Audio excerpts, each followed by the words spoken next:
we need to reject the Messiah complex. And I'm not just saying that as in you need to reject it within yourself, but you also should reject it from other people. Now, I'm saying this as a response to a comment I got a video ago, or maybe 2 videos ago, but it's not necessarily directed at that person. It's just something that I've implemented personally for myself, so that I can become a better person and I could stop trying to take the shortcuts to things. Now, what do I mean by that? Reject the Messiah complex. I mean, you got to stop looking for a savior. You got to stop being other people's savior, and you got to stop expecting or allowing for other people to kind of impose themselves in your life as a savior. One of my favorite quotes, although I'm not saying it right, and I don't know where I got it from, right? Actually, I do. John Henry Clark. Is that freedom is something for every generation to conquer. And anytime somebody is granted freedom, they don't learn what it means to be free and to conquer their own freedom. It's for every single generation. And when you allow for somebody to come in, they essentially cripple you, for lack of better terms. They take away your ability to take charge in how you free yourself in the future, right? Now, the comment that I'm responding to, right, is a comment where somebody essentially was listening to what I was saying and was saying that I need to be the person that organizes the institutions that shift how the world sees the institutions. I used to think that. And then I had to take a step back and realize that if I were to be the person that takes charge in that way, in the midst of people who don't even understand its importance, I either would be denied the opportunity to build it all together, or people would give up their personal responsibility for their actions and their decisions and use me as a scapegoat when things don't go as they plan, or become Judases and essentially sabotage it and then say it didn't work because the plan wasn't thought through, and I say that in reflection of all the histories. When you look at the history, there's either a Judas that comes in and sabotages it, or the people altogether become Judases by taking the responsibility away from themselves personally and saying, oh, it's the leader's fault. It requires that the people on a general scale all make the decision that it's something that they want, in order for it to be something that resonates as a personal choice and something that they were empowered in when they created it, versus something that was just someone else's dream that they can say was imposed onto them in the future when it's time for, Spartacus to come forward. Instead of everybody saying, I am Spartacus, they're going to essentially be like, listen, it was Spartacus, we didn't even want to come out here for real. Spartacus right over there.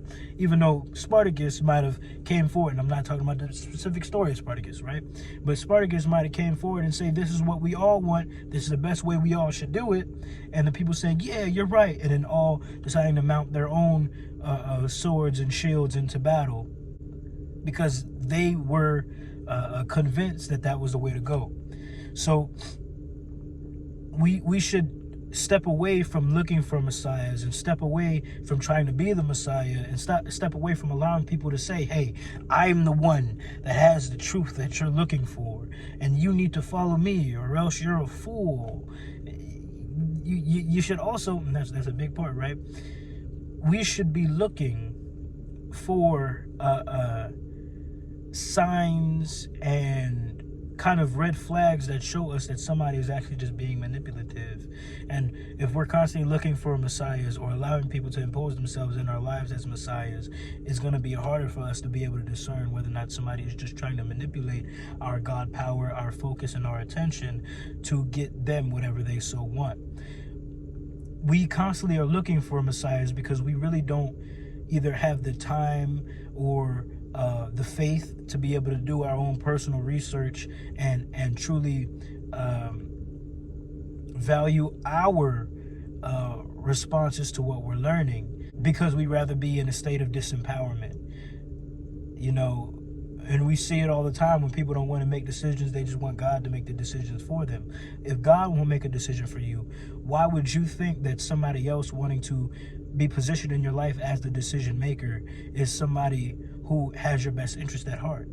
Do you question whether or not God has your best interest at heart? If God says that you need to make your decision and live with that decision and appreciate the decision that you made, and I will help you through guiding you to wisdom so that you can feel differently about the decisions that you're making and maybe consider more things than what you considered in the past, and somebody else who is limited by their own experiences, limited by their own perspectives, are coming into your life as somebody who hasn't been there from birth to now, trying to tell you what to do, tell you what the right decision is to make.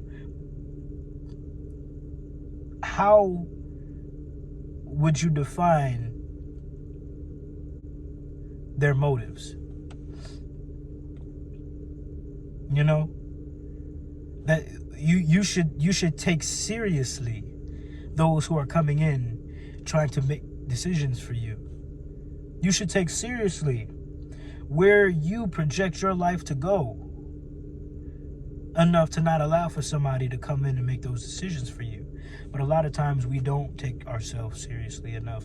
We don't believe in ourselves enough that we be able to conquer that dream of ours that we were sold the excuse that it's unattainable. Right? We don't want to put all of our heart into something and then allow it to be broken because we decided to follow our dreams. So we rather allow for somebody else to take all the responsibility away. So when we fail, then still we can say, "Oh, it was Josh's fault. It was Spartacus's fault," right? And altogether, even if somebody else brings forward the dream and you put all your God power, your work, your attention, your labor into it, and it becomes successful, but there is something in it that is a fault, where in the past have you taken responsibility? Nowhere. You've forfeited your responsibility and became a sheep.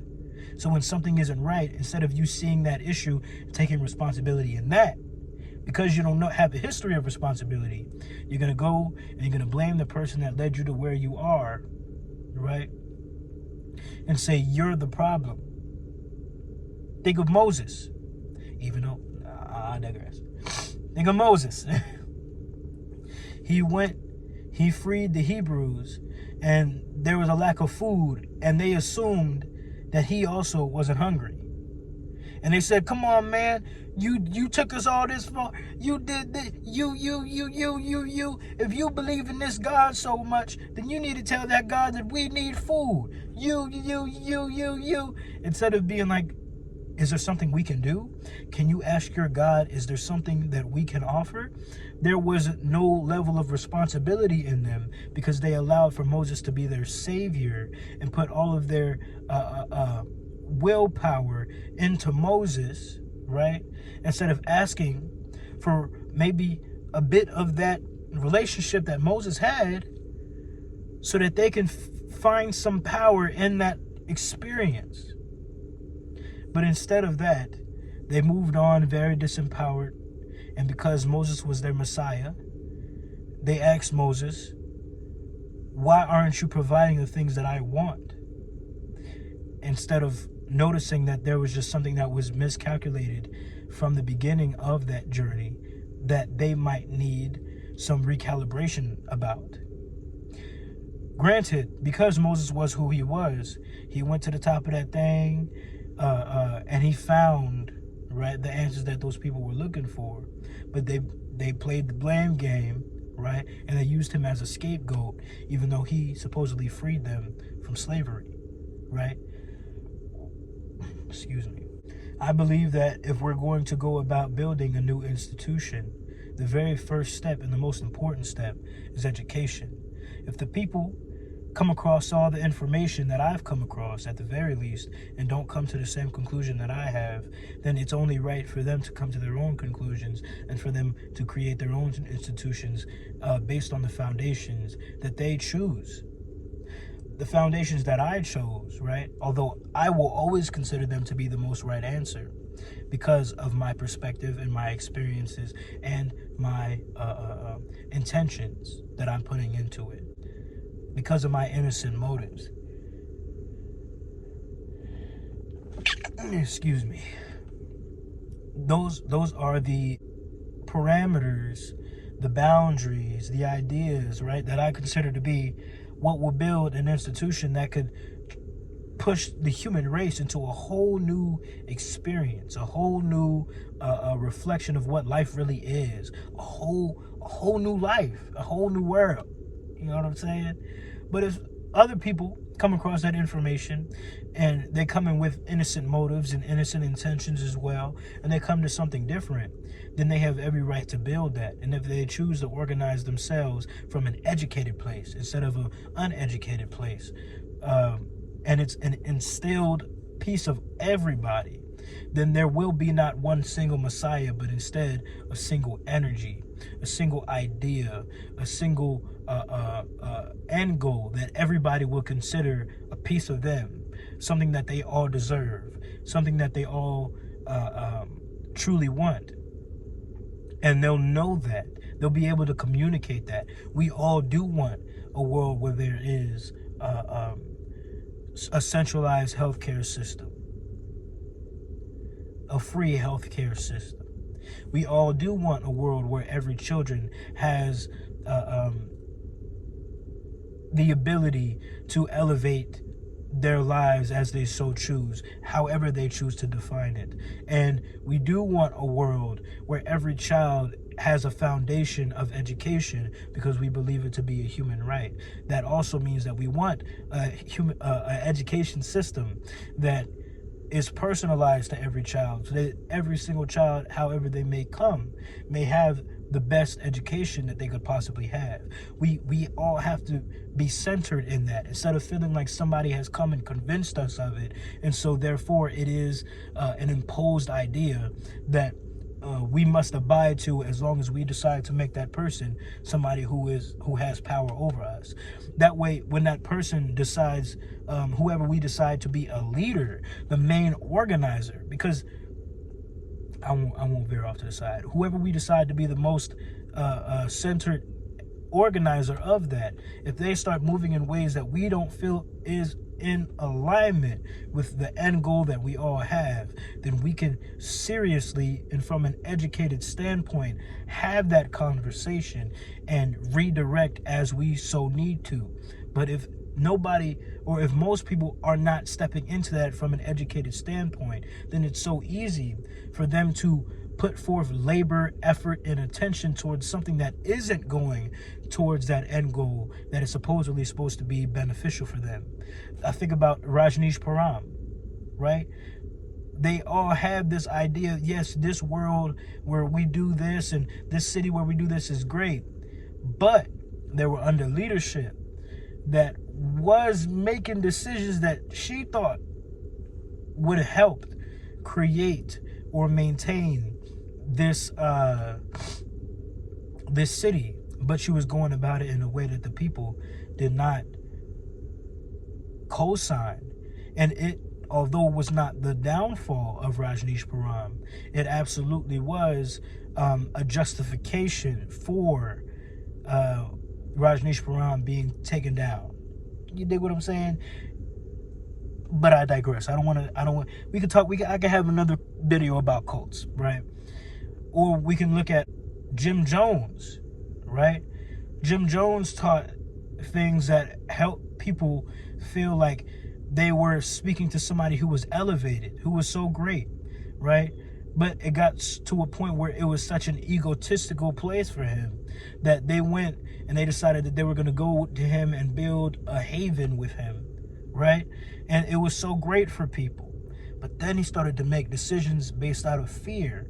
And because people weren't centered in, hey, we like the way it feels to do this, instead of we like to be whatever Jim Jones wants us to be, we like to do whatever Jim Jones tells us to do.